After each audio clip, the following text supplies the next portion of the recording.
Good.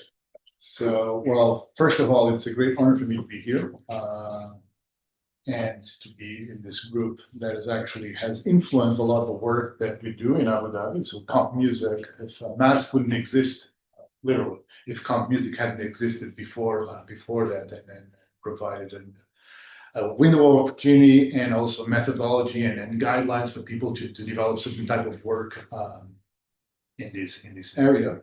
And yeah, I want to say hello to everybody who's online, whom I don't see, but I saw some familiar faces there. So I hope that you enjoy my presentation. I'm just saying, okay, so this is the outline of my talk. I'm going to talk a little bit about me, although Andrea did this really wonderful introduction. And then I'm going to talk about the Music and Sound Cultures Research Group, the work we do, and then the challenges. So we're going to talk mostly about music from the Arabian Gulf today. We also did work and do work in Carnatic music, and also on East African music as well, because as you're going to see, I mean, there's interesting relationships to be established between all these musics, and then new approaches and possibilities. So because unlike probably when you started comp music, there was tons of hours of CDs of Carnatic music and Hindustani music to be purchased and analyzed. I used to work in and still do in automatic music generation. As a composer, I'm always interested in using computers to generate music, but not in the stupid ways that Suno and Udio do, but actually as a way to promote interaction and music enculturation. And so when I moved to Abu Dhabi, I thought, we had just won a prize with an app that we put out called Give Me the Blues, in which I enabled the user to play blues on an iPhone. And this was like in 2011 or 2012. And when I moved to Abu Dhabi, I thought, okay, I'm going to just use music from the region and now develop these educational applications for people to play with the music and stuff like that. But where's the music? You asked everybody, oh no, there's plenty of music here. This is a very rich musical culture, but no CDs and no books about it. So how do you study a music and how do you try to encode music in the digital domain that only exists, in the air? That's one of the problems that we're facing, and and the methodologies that have been developed because of that. So I changed my course of action, substantially. So, but just a little introduction about myself. Besides what Andrea did, I have this hybrid life as a composer and as a researcher. This is my latest album that just came out in the beginning of March. It's music for percussion, quartet, and electronics by this amazing group, drumming percussion group. And also as a researcher, I have like over 70 peer-reviewed publications in areas related to generative music, real-time composition, applications of music in computational analysis, and understanding and preserving non-Western music. And this has been my recent past 6-7 years. Been lucky in gathering some fund in these areas, and we're still waiting for the third time that we got funding for this center to basically ground a little bit more the activities that we do. As an academic, I've been teaching full-time since 2002, initially in Portugal, and Porto, my hometown, and now in Abu Dhabi since 2013. Also developed some academic programs, namely the music program in Abu Dhabi, but also before, doctoral programs and graduate programs in Portugal. So the Music and Sound Cultures Research Group is a collective of researchers that represent a broad spectrum of expertise from library science to engineering, and computational modeling and digital humanities. You may recognize some of the faces here. And we just got a new doctoral student, Gopika Krishnan. She's only a doctoral student. Not actually, we have another one, but he's still in New York. She got this really nice and prestigious fellowship for her PhD, and I'm extremely happy that Gopika is with us. And we because we're NYU, we have straight collaboration with Marl whenever we can, and also with some local people, namely Ghazi Al-Mulaifi, who's a Kuwaiti-American ethnomusicologist, and he does work in jazz and perlighting music, and is actually doing really interesting work in promoting traditional music from Kuwait through jazz. Our goal is to understand music and sound culture from the region through a transdisciplinary perspective that includes the use of artificial intelligence and data-driven approaches to complement the traditional methods of inquiry in humanities. So because we're lacking on both sides of the spectrum. So we're lacking on the one hand of published knowledge about this music. On the other hand, we're lacking digital representation of that music so that we can analyze it in bulk. There probably will never be 200,000 examples of the music that I'm going to show you. So, but in order to encode it computationally and to make it available, in the digital domain, probably we'll have to engage in other types of strategies. Because otherwise, we run the risk that this music will never get known. And that's one of the things that we're committed to, is actually to try to bring this music into the more common knowledge. The region that we focus on is a quite wide region, because very few people know this, but the Western Indian Ocean, so the area between Iran and the Gulf, but also South India, namely Kerala, and then also not only Africa here, but Southeast Africa, so the Swahili coast, because there's been an area in which a lot of trade has happened. I mean, for centuries. Okay, and this is actually what makes this place an interesting place to be and actually to analyze, because it's not that well known. People think that the Gulf emerged, with oil and these oil states, but no, there's a lot of trade, a lot of cultural interactions in this region specifically. And of course, we're co-organizing Music 2026. Please participate. We're expecting, we all know there's challenging times, but we're trying to, as I said earlier today, we're trying to make this as a meaningful experience as possible, considering the situation that we, of course, don't not dominate. And this is organized by Zayed University, Mohammed bin Zayed University, which is this University for Artificial Intelligence that was recently created, like 5 years ago. Very heavily funded by the government, of course, New York University. The Abu Dhabi City of Music. Abu Dhabi has become a UNESCO Creative City of Music in 2012, thanks to the efforts from the Department of Culture and Tourism, who is also heavily supporting the conference. They grant us one of the most iconic buildings in Abu Dhabi to host the conference free of charge, and they're also sponsoring a good part of the conference that we want, to spread the love and create grants for and opportunities for people to actually attend the conference. And so the challenges, just a little bit of introduction about the music from the Arabian Gulf. That's one of the interesting things, this is one of the most diverse ethnic places in the world, apparently. And this diversity is a consequence of all these traits. And another interesting thing is that, and I can give you then the references of this. This is a very good test by Emrar Izadi, which talks about the Gulf region and the diversity, and actually some unique things that exist there that don't exist anywhere else in the world, like sects and religions.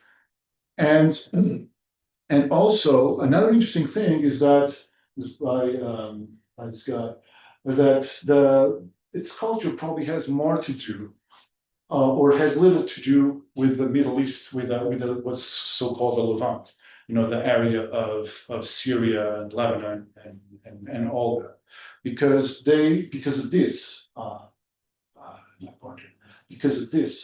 they established probably stronger relationships with India and Africa than actually with the other part of the Middle East.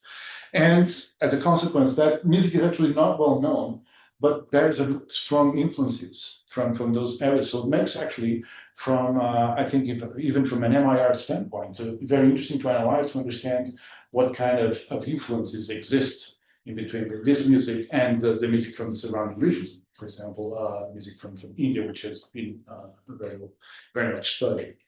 The other thing is that the space of Emirati traditional music is also complex because it's split into three areas, although, using Emirati is kind of almost an abstraction, because I was just discussing with Shavir over lunch.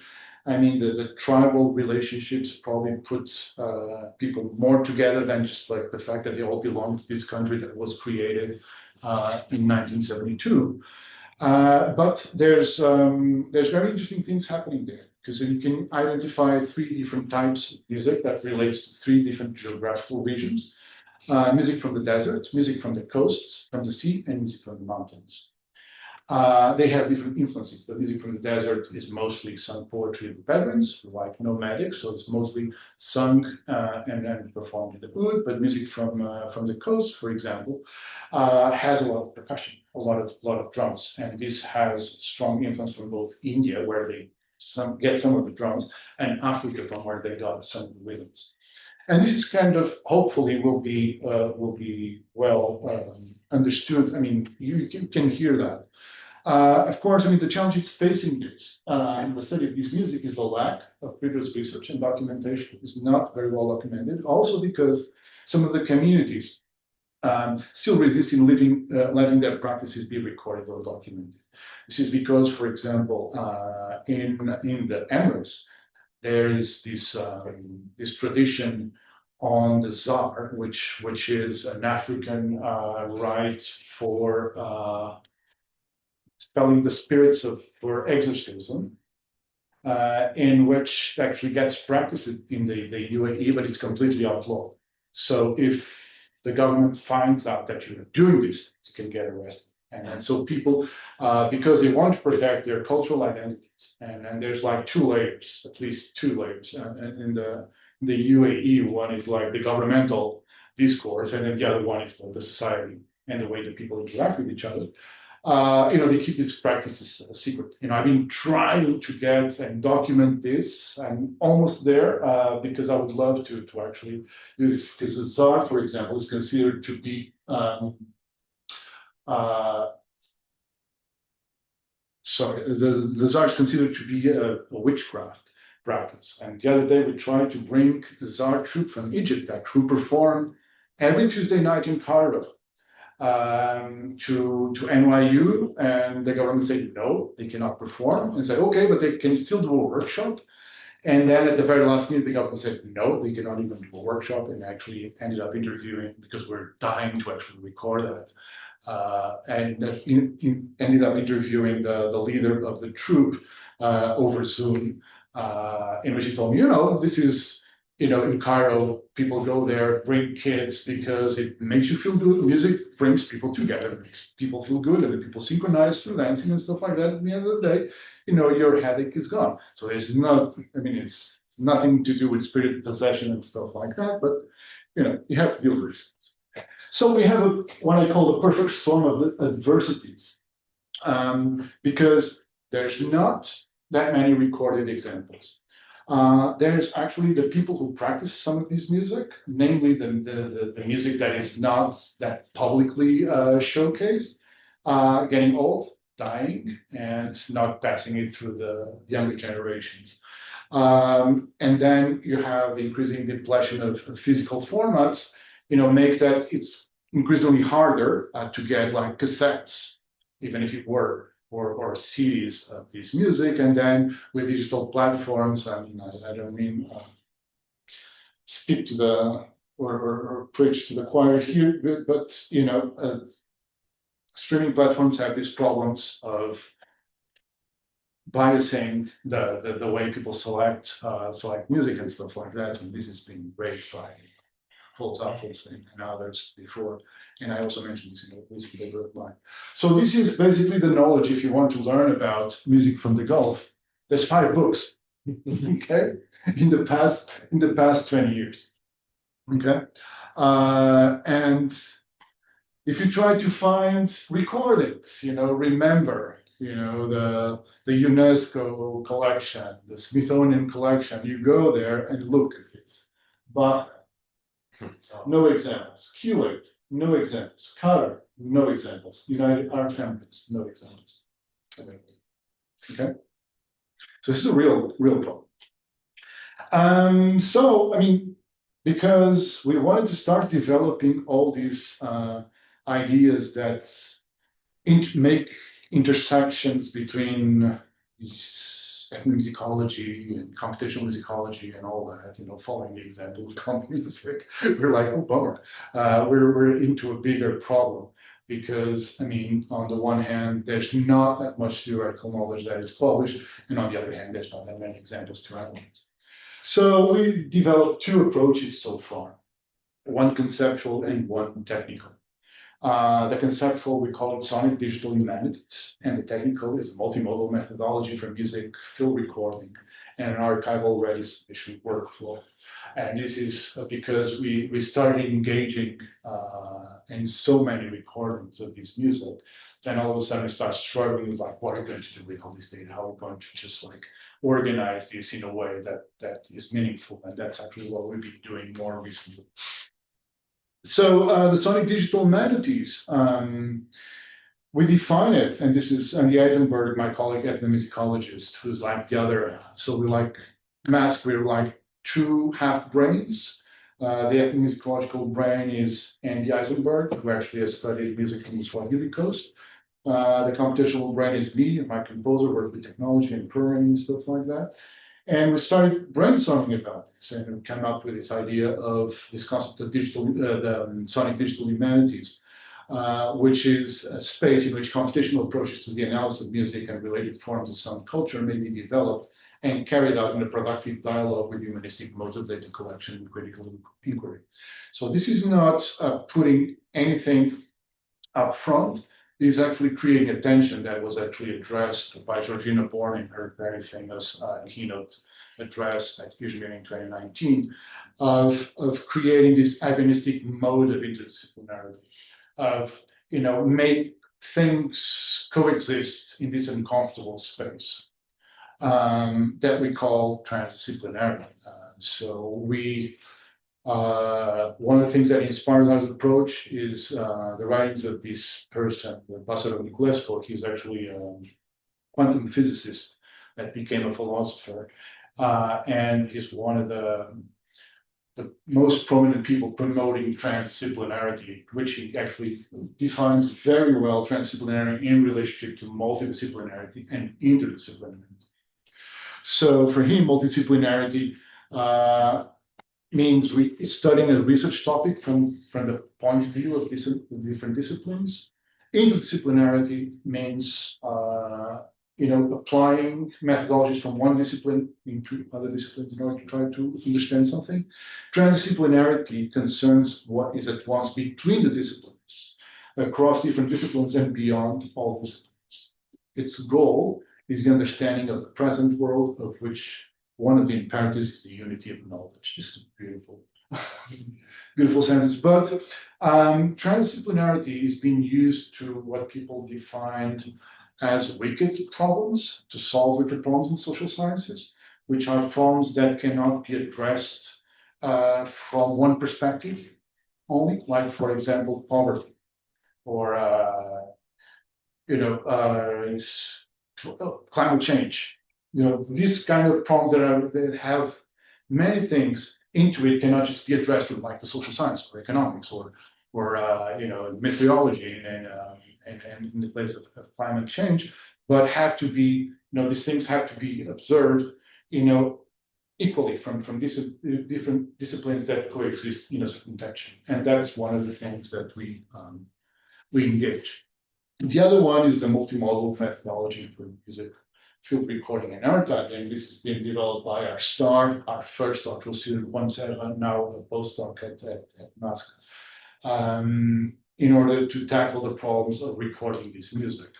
Because not only the music doesn't exist, then when you try to record it, or it doesn't exist in recorded form, when you try to record it, the last thing you want to do is to try to bring that music into a studio. Why? Because people dance while performing and singing that music and playing the drums and stuff like that. You're going to see a choice. So we developed this methodology that was published at DLFM 2023, which basically is a process or workflow that we now are starting to observe increasingly from what we call from field to archive. So at the field recording stage, we're already thinking that this is going to turn into an archive that is going to be archived by NYU libraries in this case, and they observe certain type of criteria for archiving this music, and therefore we have developed a methodology that from the moment we take out the microphone, we know that this is going to be well archived in the end. And it took us a while. I mean, only last summer we actually finally got together with people from the library and developed a methodology that enables us to do that, because we have a lot of hours of recordings. So one of the problems is this, we use ambisonic microphones, we use several different types of microphones to capture these performances, because what happens is this, the red dots represent the musicians. What happens is this kind of sound, this kind of thing, is that they start moving in space while performing the music, and then you have to find ways of capturing this in a way that they don't get out of phase with the microphones and stuff like that. And the other aspect to this is that because you also work with video a lot, namely 360 video, is to synchronize them. So everything is synchronized on the field with time code, with all these portable devices. Meaning the ambisonic microphones have become increasingly cheaper. And so we use a lot of the Zoom, the H3VRs, and Rhodes, and the Sennheiser, the NVO. They're like pretty cheap microphones that you can take out in the field, unlike the ST450s, which cost like $7,500 each. Now the cost decreased that substantially, so we can do this. So I'm going to give you an example. This is actually a recording that we did of the Roi, so that you have an idea of what it takes. So we deploy all these microphones. One part.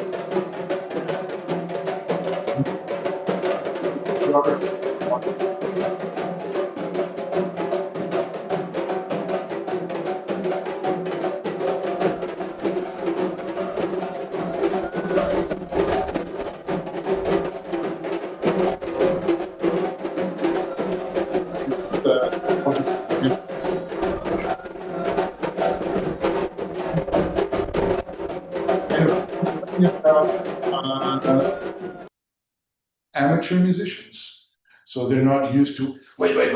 Now let's start now.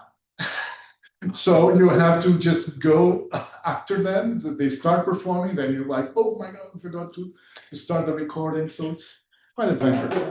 But yeah, so this is pictures from some of our recording sessions. This was at the Shuhur Cultural Center in Ras Al Khaimah. This is at the festival on the Corniche in Abu Dhabi at the beach. So we carry all this equipment, we go there, deploy these, and then at the end of the day, we just clean all this data. But we've been getting pretty good recordings, actually. This is a recording that we did for the Music of Crafts series of wanting to capture the sounds of the craft. So we used all these microphones plus 360 video cameras plus cameras, stuff like that, all synchronized, so that at the end you can get like the best of perspectives. And this is a woman singing lullaby. So we always, carry all these microphones. It's not a fetish. It's actually a need, because to capture this music, if you want to do it in these conditions, you really have to be prepared for this.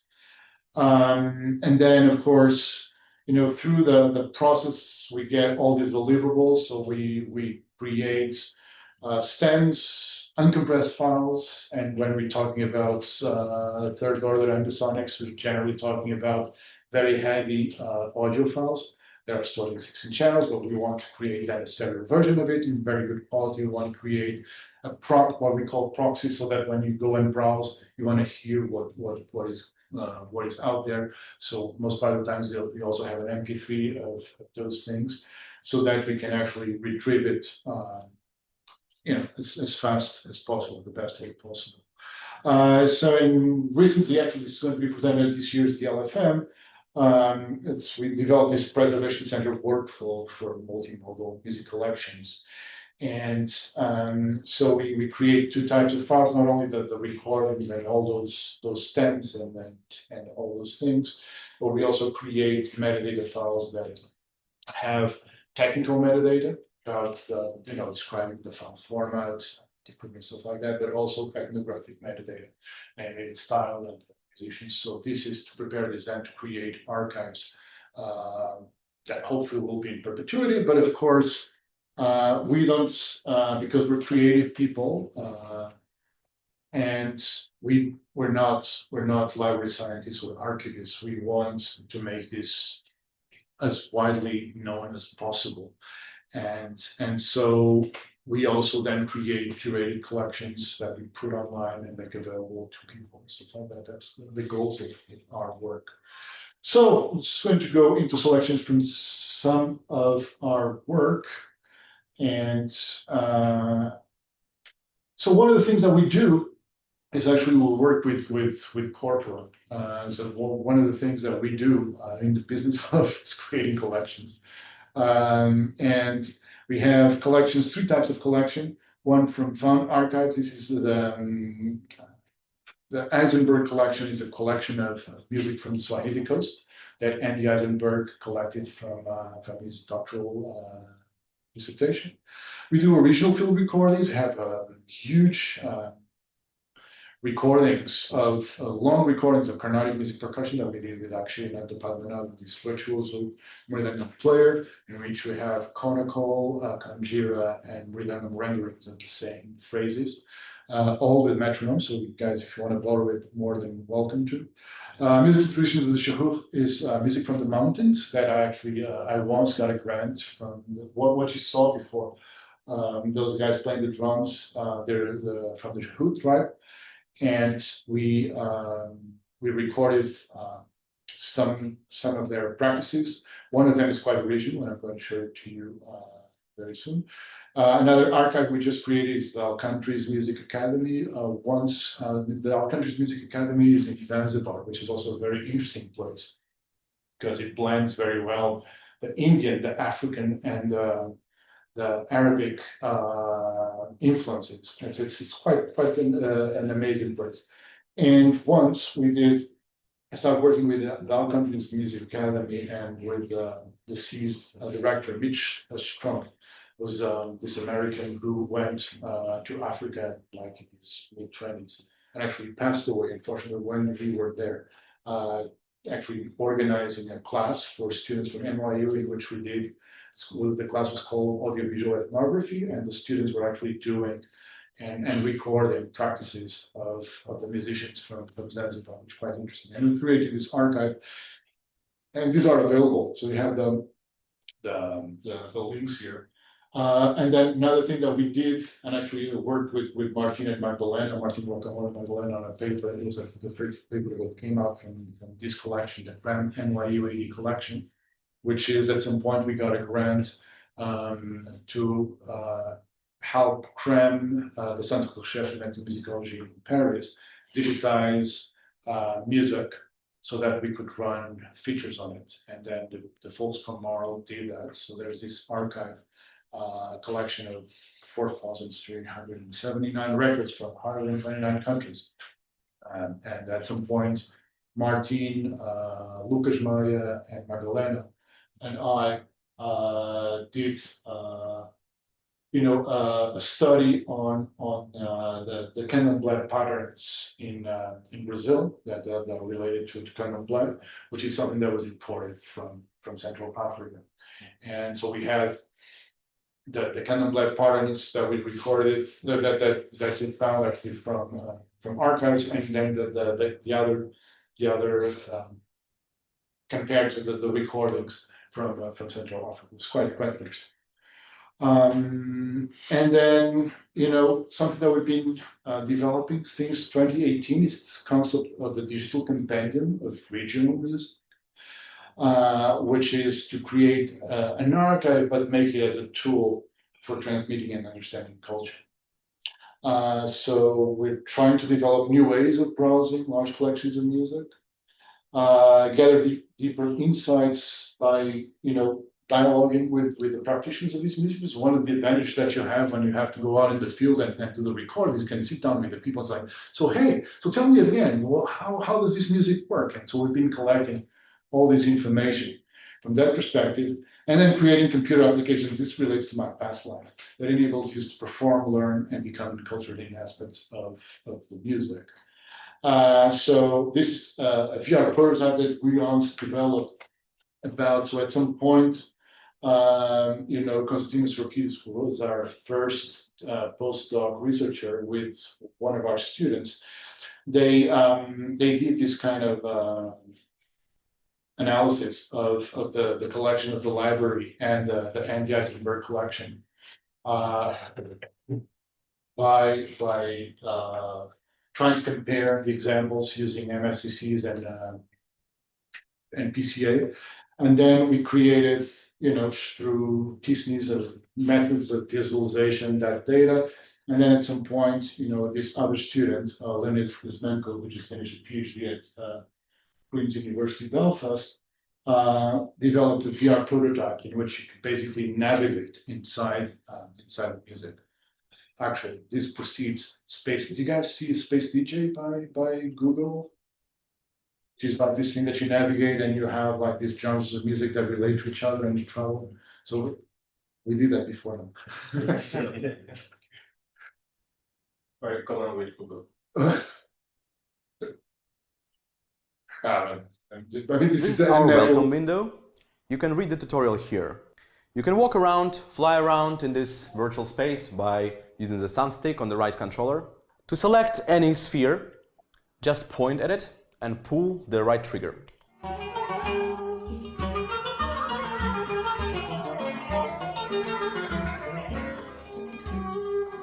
As you may hear, the sound is spatialized. Pull the left trigger to stop audio. You can see we have spheres of different colors. The same color means that the audio clips are somehow similar in their sound. We also have what's called the bird eye view. By pressing the right thumbstick, you can teleport to this location and appreciate the whole scenery from a distance. Press it again to return. We also have the predefined path. By pressing A on the right thumbstick, you'll be dragged to a point to listen the manually selected sphere. Press A again to continue on this path.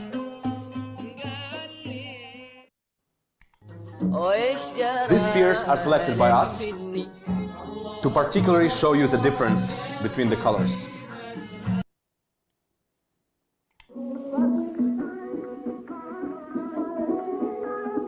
And then we return to the beginning. So this is one of the things that we imagined, that you could create like these really nice tools that people could just like, take a path into certain types of music, stuff like that. Another thing that we just did is the conical typewriter. This is done in collaboration with actually and Antwerp, in which create a typewriter in which you type the syllables of conical, and then those syllables get converted into redundant strokes. The way the keys are displayed, this was actually suggested, are the way the heads and the strokes are close bar. But of course, there's another part to it, which is if you type on it, I can give you the application, then you show this, what you typed, and if you don't know anything about conical, people who actually know about Carnatic music, this doesn't make sense. So the next step to this is going to create what we call a grammar check to enable people to actually correct, the typing and actually learn, conical through typing on the typewriter. I'm just going to show you.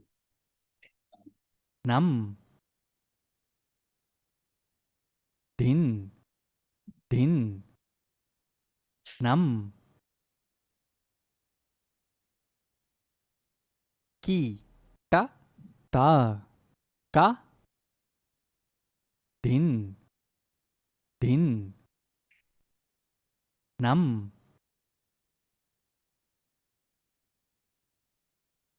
You actually can type from your computer keyboard as well.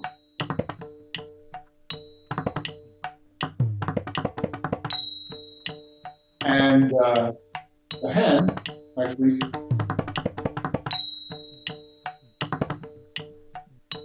marks the top. This is not the top.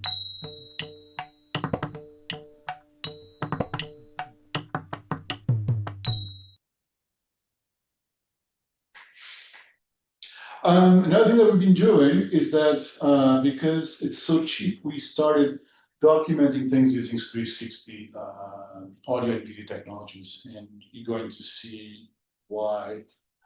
And I think I have to. Okay. I think I'm going to share my desktop instead.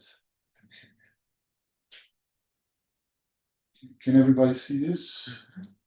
Yes. Okay. So this is actually prototyping troupe, the Mayuf Majali ensemble in Kuwait, actually through Ghazi al-Mulaifi. We took a class there. Students actually in 2015. I did the first recordings of this music. But in 2020, January 2020, right before COVID, Ghazi offered a class there, and we took the opportunity to collect some data.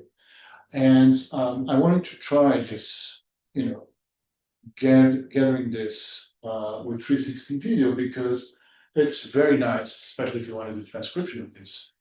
So I'm going to just play you a little bit of.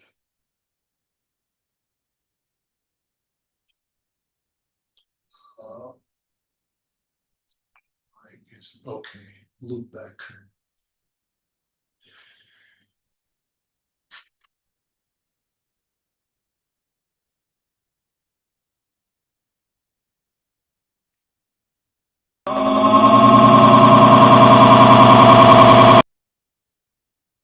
So now, how do I get the audio from the YouTube video to the Zoom? I think it's not going to work. If you mute your computer, Yes. does it muted your laptop? My laptop was.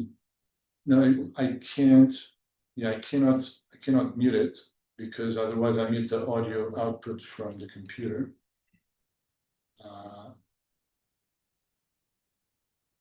Okay. It's coming out. I don't know if people.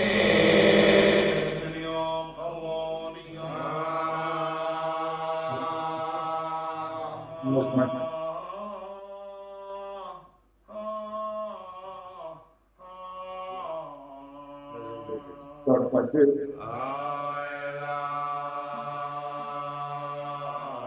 Then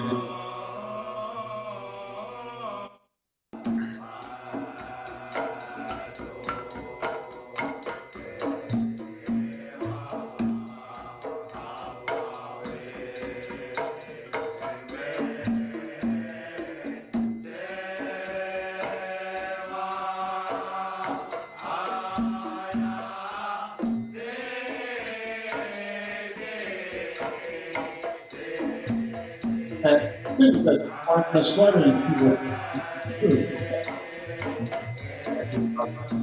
get that beautifully.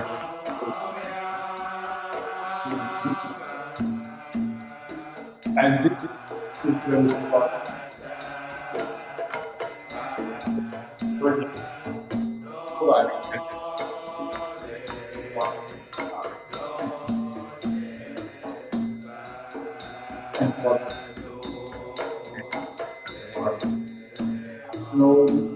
And also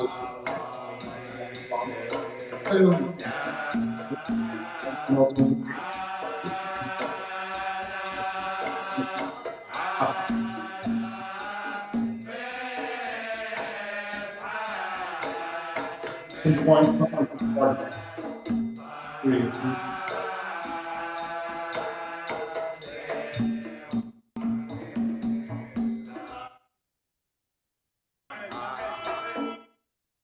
It's here.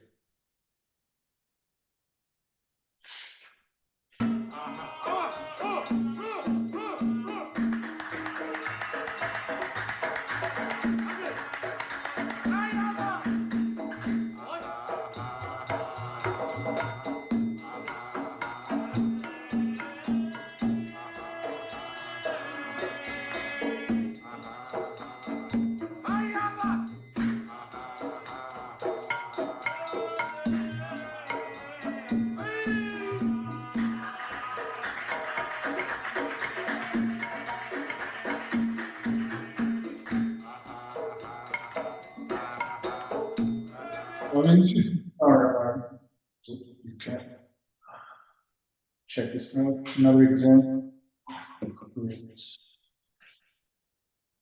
It's more recent.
If I mute, they can still hear me, right?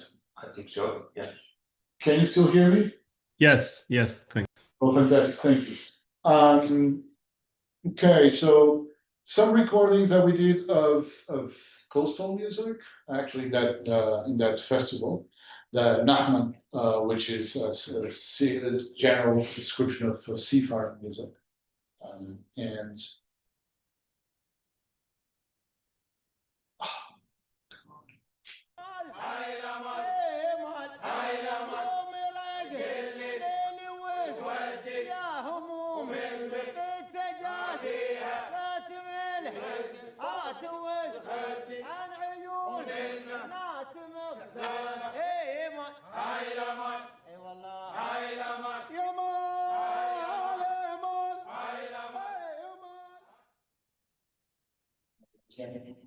yeah, like man.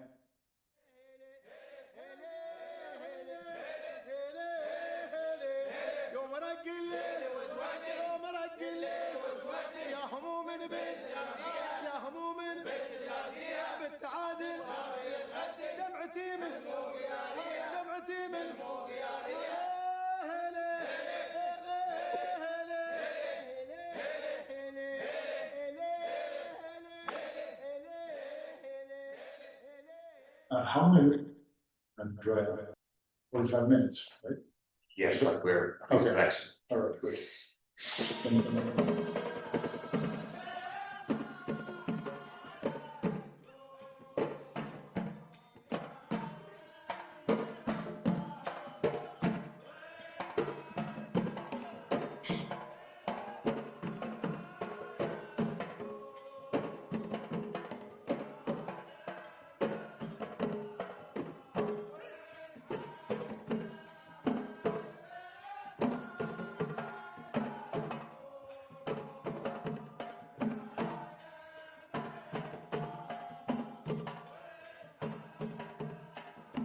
I don't know if you can the African flavor on this drumming, and like this kind of this between the 2 and the 3 kind of thing happening. Yeah. This is something that I started doing in 2022. So the Shahuf is this tribe. So when there's a story related to this. When I moved to to the UAE, people say, "Oh, you're Portuguese. Oh, the Shehud are Portuguese. They come from the Portuguese. They're all blonde like you." You know, they eat fish like the Portuguese. I got curious about that. You know, some other people told me, no, the Shehud have these songs to scare the Portuguese.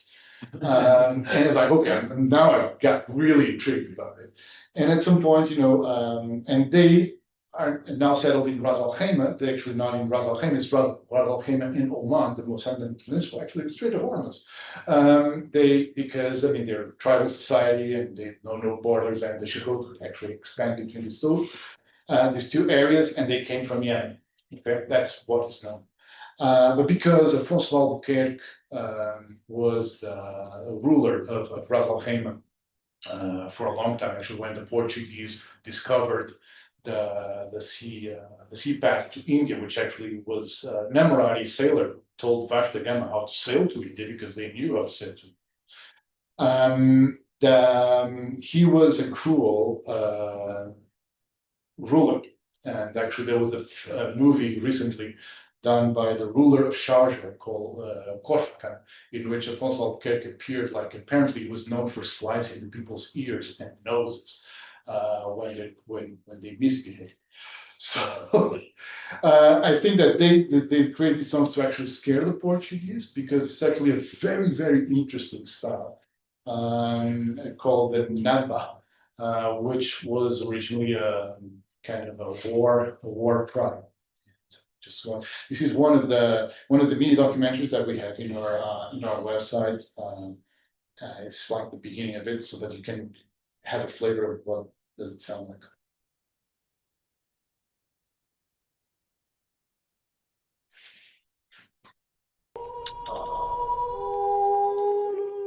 يعني شوح يتجمع في مشكلة شو في مشكلة حرب ولا في مشكلة افراح ولا في مشكلة عرس ولا شيء يعني يتجمعوا هذا شح يعني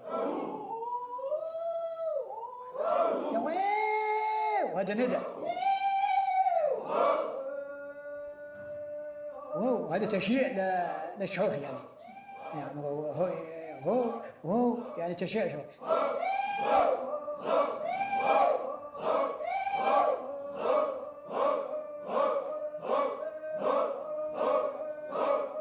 الندبة هي فعلا كانت للحروب، وكانت تبث النخوة والفزعة في قلوب المجموعة القبيلة، وتبث الرعب والخوف في قلوب الأعداء.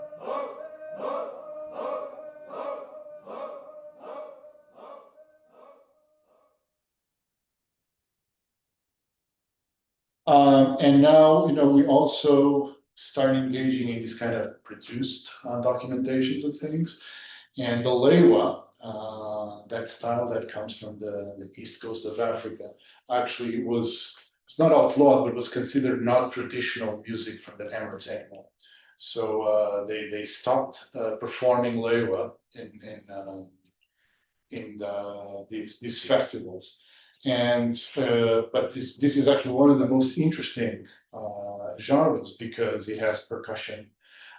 You have songs that are sung in Swahili that then were Arabized. So there's all this kind of mass happening in the music that's quite interesting. And so we invited them to come to NYU and record them in a theater. I'm just going to show you a little bit of this because it's quite interesting.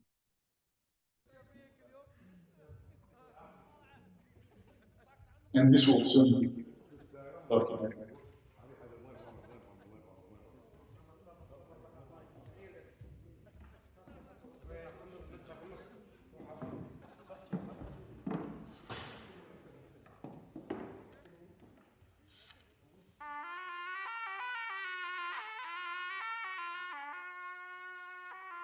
So what you it's called Sanai, Musicology, which is kind of novel, but that has some the Sunday it's performed.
Yes, another type of work that we're doing in this, we were asked by the Department of Culture and Tourism to produce these installations of traditional Emirati crafts seen from a musical standpoint. So, what is interesting is that you're in a place in which Islam has a very ambivalent relationship with music, because music that is made to dance is generally for the most conservative people not to listen to and forbidden.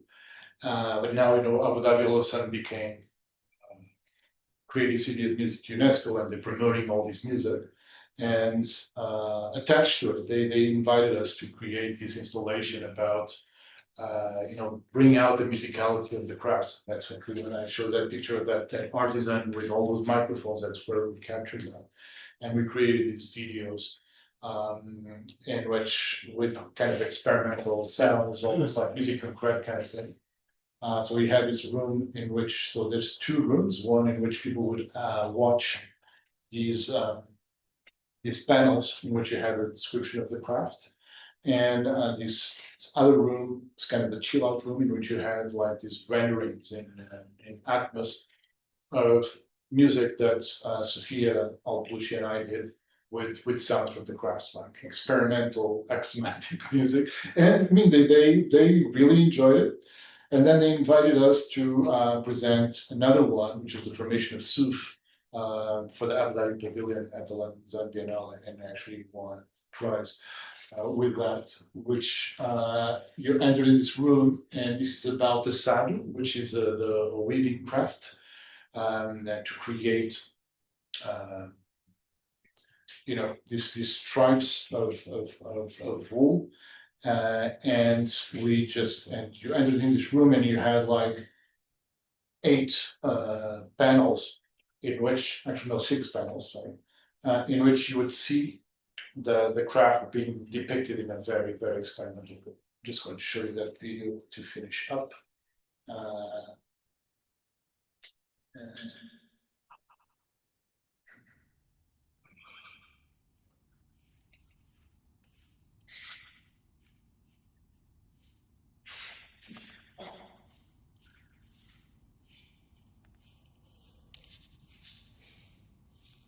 So this is basically this screen like this.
So this is a different way of from the wheel.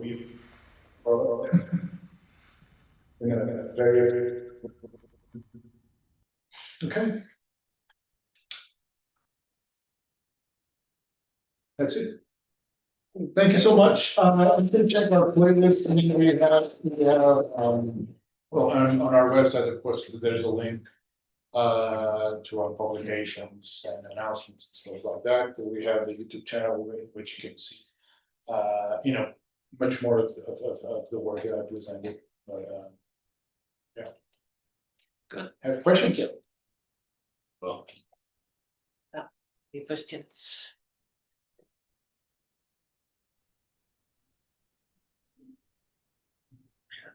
May I? Go ahead, sure. Please. Thank you very much, Carlos, for the presentation. Amazing recordings, amazing footage. I was wondering. I mean, it seems that it's nice that you're recording in 3D.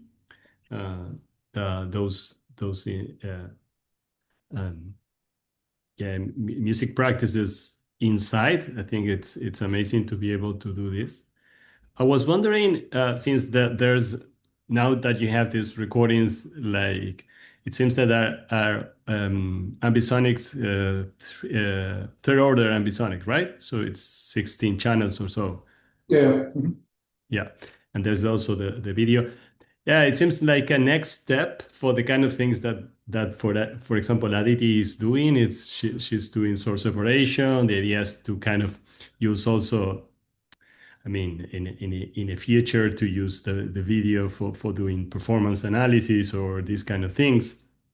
So I wonder if what kind of research questions, problem, tasks you have for MIR based on that kind of materials, right? Mm-hmm. Oh my God, that's a loaded question. I was not expecting that. When we started now, I mean, it's not. I mean, it's just to open up the discussion. I mean, I think that probably doing source because I mean, it's different from. It's very different from a recording, from a multi-track recording in terms of the audio, right? You don't have a ground truth. For instance, for separation, you don't have the instruments identified and recorded separately, but you have something that's close to that if you're able to focus on, I mean, these kind of recordings allow you to focus on specific instruments if you wish, but this for sure is a problem that as far as I know, is not necessarily very much developed in MIR. So I guess that, for instance, source separation is something that would be super interesting to do in that context, but probably source separation by itself is not enough. And we may think of other things like that could take advantage of that kind of super special material, apart from, of course, the enormous value that it could have from a documentary perspective. But I was thinking of more from a technical perspective. What kind of problems do we may like to address through these new data resources? Yeah, no, that's a very interesting question. But basically, when we started using 360, we wanted actually to do some sort of source separation, but the old way, because you want to be able to look at the instrument and see, because you have all these instruments that you don't know very, very much about, and you actually want to be able to look at what the musician is doing, so that you, for example, wanted to transcribe, which is a form of source separation. The problem with this, I mean, this could be very interesting, especially because when you record in third order ambisonics, you get like a three-dimensional representation of the audio, and if you synchronize that to the video, then you have a full scene of the whole thing that is helped by the spatialization. So the positioning in space can also help you with the source separation, but you have a huge problem there, which is the amount of data, because you have 16 channels of audio, right? And then you have video on top of that, and you're talking about like gigabytes of like 5 minutes of music whatsoever. You're gonna produce massive amounts of data for that. And I think that would be the challenge. But now that you make me think a little bit, I think this can be special because of the spatial component that you are able to capture in third order ambisonics.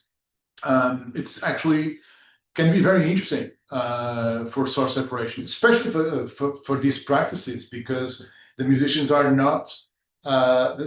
moving in space for the most part, and that's why we started using these techniques, because the musicians move, and you want to basically portray that is part of the music. That's part of the way you experience music.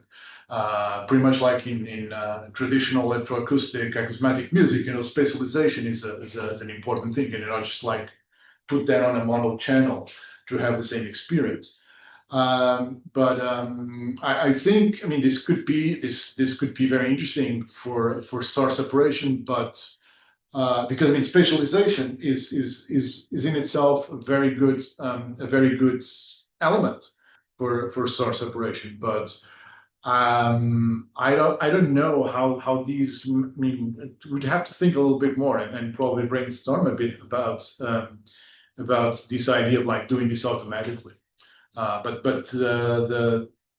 the seminal idea was actually that this would help you transcribe, so in some sense to extract a part of the music, right? Never thought about doing that automatically, or it's through a semi-automated process, but more like, okay, so what was the guy that was playing like that, the water jar was doing, and you want to notate that down, and you're able to look at it, so that was more the spirit of the whole thing. But thank you for the question. It's very interesting. I see. Yeah, for me, this brings for me a very fundamental discussion. When we started Com Music and when we started working on this, for me it became clear that the first goal was to support a given music tradition. So that we want to carry out research and that can help a given music tradition, and that's means that you have to understand what is useful for them, and what is relevant for a music tradition, and then even a deeper question: what is music in that context? Clearly, what is music in this context is not the same what is music in our context, and we tend to always impose our view on music, and sincerely, the concept of recording as music, which is clearly not. The recording is a trace of the musical phenomena, and it's in some cases, like in yours, it's very clear that it's a very partial trace. Absolutely. And so for me, there was this issue, and then that has a loaded issue. The other is understanding, and this related what you are talking about now. So the idea is, okay, you want to be able to help promote this music by allowing people that are not familiar to this music or even themselves to help understanding. And clearly, again, the music, the recording is not sufficient to understand this music tradition because it's a very complex in many dimensions that are beyond what we normally consider. No? And then, of course, the third one is the technical aspect that you mentioned, and the idea was, okay, MIR has developed within a particular cultural framework, and that means that the technologies that have been developed to support the constraints or the characteristics of that music. As soon as you move to another music tradition, in fact, you should rethink what technologies, and we keep putting MIR as sort of, oh, what can we do with MIR? Well, it depends on what would be our aim. I mean, if our aim is not develop MIR technologies, but to do computational musicology or musicology and to understand, so we should rethink. I mean, let's not impose MIR into this tradition. And so the typical answer that you would get from many people is, you need a big data set. Forget it. I mean, it's impossible. It's impossible. So forget it. This is the wrong question and this is the wrong answer. Yep. So we have to come up with ways that are adequate for that music tradition and that really help that music tradition without losing its consideration. For example, it's clearly Indian music. We started with the idea, okay, we don't want to use notation. Now we use notation because But clearly, for example, the image part is fundamental. It's clearly the visual aspect of this tradition. In your case, it's even more. When you bring dance as a fundamental element of music, which is common in many music traditions, Absolutely. you have to rethink completely what does it mean to study that music tradition. So for me, it's very interesting to see every music tradition as a way to rethink completely all these concepts. Right. And it's an opportunity and not try to get stuck with these traditional MIR ways of thinking or what has been done in other. And it's a great example to rethink exactly. I mean, that's why we interview them. Exactly. Also, Exactly. and actually interview them and then show them the things and kind of we didn't get into yet collaborative editing, for example, have them actually edit the piece. Like, we was like show them, with an editor, like video editor. So how would you like to show this to other people? Which is completely different from probably what I would like, what I think it is important. Another thing that actually we soon will start doing, we'll do hopefully, is to actually put them on mocap, capture the movement with inertial motion capture systems, which some of them are actually portable and cheap enough so that we can actually start collecting also bodily movement information, because it's very interesting the way they move to the music. But yes, you're right. I mean, that's why we start brainstorming about this idea of sonic digital humanities as an approach that has, I mean, it's dialogic, because we're dealing with traditions that are not theorized, that are not written, but they're practiced. So we actually want, if we record them, we should probably also interview them and ask them what is their opinion about the whole thing. So, very good. Okay. Any other question, or maybe we already a bit late. Let me check online.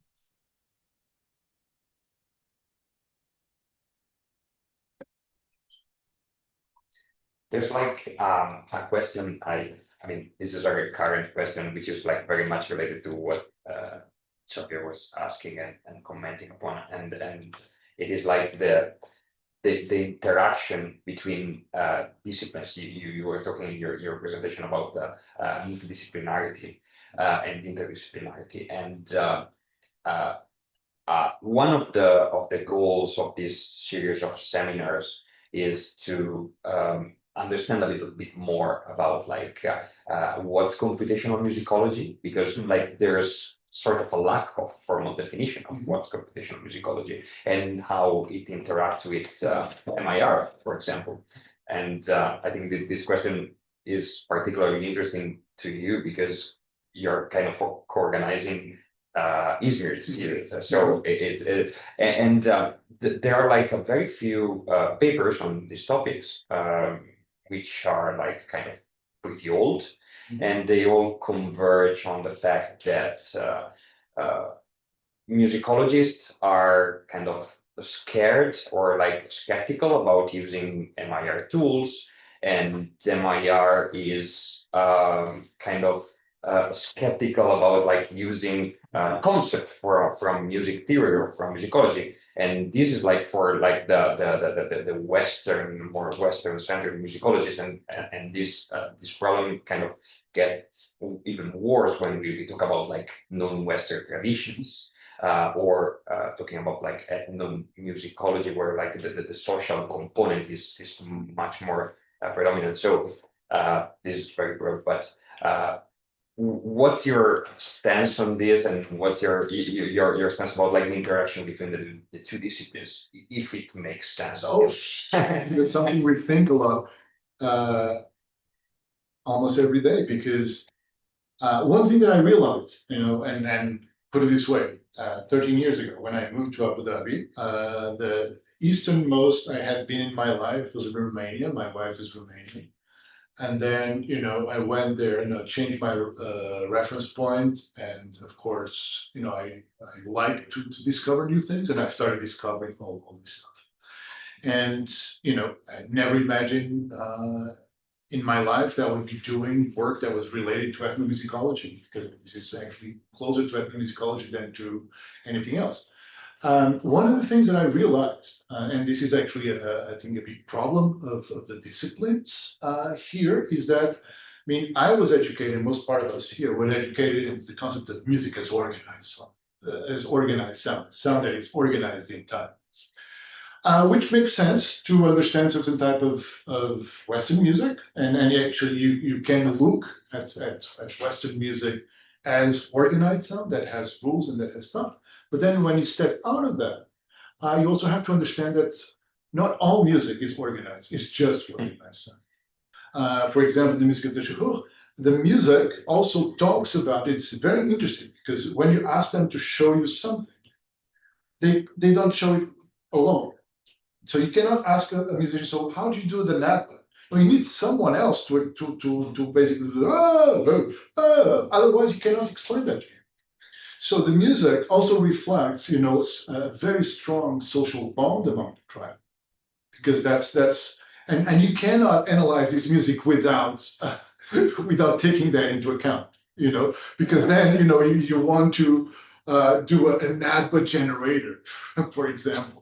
You know, that would be like probably the most stupid thing that you could think about doing, because that music is to is basically to reflect, and also the wah is the same thing. So they play two different patterns that interlock, and then they move in a certain way and according to different times of the day, which is very, very interesting. There's all these things about the music that is just like more like the 3 against 2 that you hear. It's like, oh, this kind of has a flavor of African music or African drumming, but you know, there's other layers that go very deep, and I think you cannot conceive of computational musicology or computational ethnomusicology without taking these aspects into account, because they will help you have a true deeper understanding about the music. You know, the West, of course, people formalize, and I think mostly in Western music, mostly you know, after the Baroque period, when people start thinking about music as this thing that is abstract, that is devoid from meaning, that is devoid from or from not from meaning, but from like a specific meaning. And music that is related to the voice and stuff like that. So when the Western music started creating all these very complex ways of articulating musical discourse in time, that's when it makes sense that you start thinking about music just as organized sound. But you cannot look at the Monteverdi Madrigali just from that perspective. You have to look at the text. So right. So it's that's the problem that I think that the field suffers, is that you know, as Xavier was saying, and I think he's totally right about that, we cannot just like bring our own world into analyzing this music with a lens that, oh, okay, so how does this work? and not talk to the people, not interview them, not even probably experience that with them and stuff like that. So yes, I mean, I didn't answer your question, but I think this idea that we're developing thinking about transdisciplinarity, thinking about the tension that exists between two things that represent two poles, but there's something in the middle that is tense, and then you have to learn how to live with it, and not try to overlap one thing over the other, and try to maintain things in that instability. That's and that's really relevant. I think the concept that to make music you need someone else, because it's really relevant to many other practices that have happened in many other cultures. Mm-hmm. And I think in the Western perspective, this idea that the musician is a unique entity, that is a genius, is a very particular. But also the perspective of the music as a kind of visualization, that you can navigate visually the music, because we are used to write the form or follow the score. But it's not related to many other practices. Yeah, absolutely. So you can step down to like, okay, again. So I do have a question. This is interesting because I was speaking to like a friend like last week. He's well versed in like the tradition from like my country, West Africa, specifically like my mother's tribe. And we had this argument where And where are you from? I'm from Nigeria. Nigeria. Okay. Yes. So my mom is from Yoruba, and Yoruba is pretty like has a pretty good impact in terms of like music in Nigeria. And he was adamant that he doesn't like the idea of the whole sheet music thing. And sort of what like Xavier was talking about, he felt like that was just like a partial like view of the music. And he felt like the sheet music or the Western like notation system is just capturing a part of the music and might not actually be adequate for the music in itself. And I argued that, at least from a computational like standpoint, computational standpoint, that you probably need some sort of symbolic syntax for you to be able to properly analyze the music and derive like useful information. And he said, no, it feels like that's not right. So I was wondering, like, based like on your experience, like with this new culture and like music and everything, what then is the solution to this problem where you don't want to bring in like the Western like view and impose it in terms of like analyzing the music? So what representation do you think is adequate for this new form of music such that we can actually analyze them and derive like useful information from them? Well, I think that nowadays we have all these technologies that can give a much richer representation. And by the way, the traditional music notation, and everybody knows this, and actually someone was talking, I think it was you talking about the difference between the MIDI score and the expressive deviations that you do, and then people just realized that when you could synthesize MIDI scores, and this started happening only 40 years ago, is that there's much more to a piece of music than just a score. There's what is called a performance practice, and these things go also not go by oral tradition. Is that your teacher that explains, this is the way you do this, right? And I think, and this is universal in that respect, music. I think music notation is a good thing for certain types of Western music. I think for other forms of music, I mean, my position would be to ask them, like, so how would you like to transmit this, right? Because I mean, notation is about transmission, right? And I think that in order to get a representation of this, again, is like, I think you have to listen to the people. It's like, how would you like to be represented? And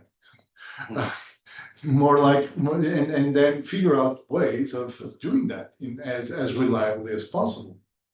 I want to start doing motion capture because I really want to understand what is the relationship between the body language and the music. Because my dissertation was about dance and stuff like that. But that doesn't mean that they think that's, if they tell me, no, it's not the way we should do this, it's like, okay, I mean, I can just do that for myself and not make that public. But I think one of the great things these days, and this actually Stephen Feld started this, was this dialogic approach, asking the subject, so how do you think this works? And try to actually understand that, bring their voices into what you want to show. I think that's a good way of doing this, as opposed to these colonizing ways, like, okay, this is the way we should do this. So this is the way it's done because we're like the civilized people. So it's been actually a very enriching experience because, I mean, getting to know these people, getting to know their passion for the music that they do. They all have daytime jobs.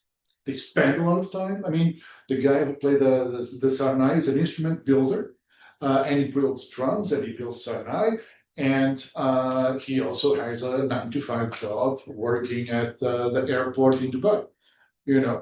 And he basically runs a very successful group of musicians. They do like 200 concerts a year, and he puts that on top of his life. So this is extremely meaningful to these people. So I think it would be highly disrespectful if you want to portray this music without getting their voice into the whole thing, because I mean, this is a living tradition.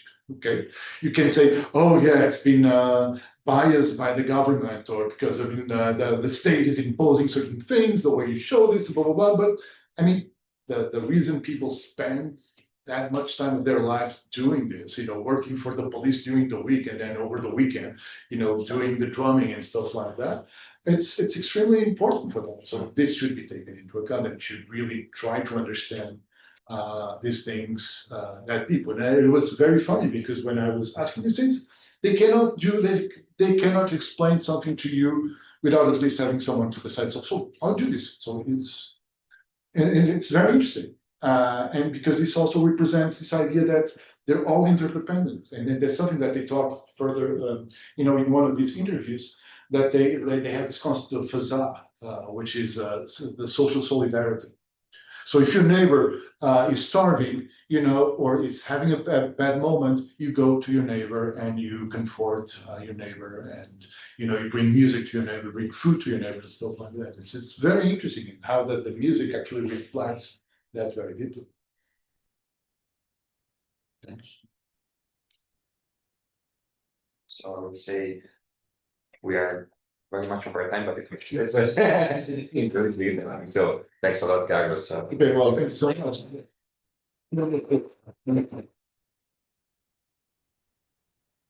Thank you, Carlos.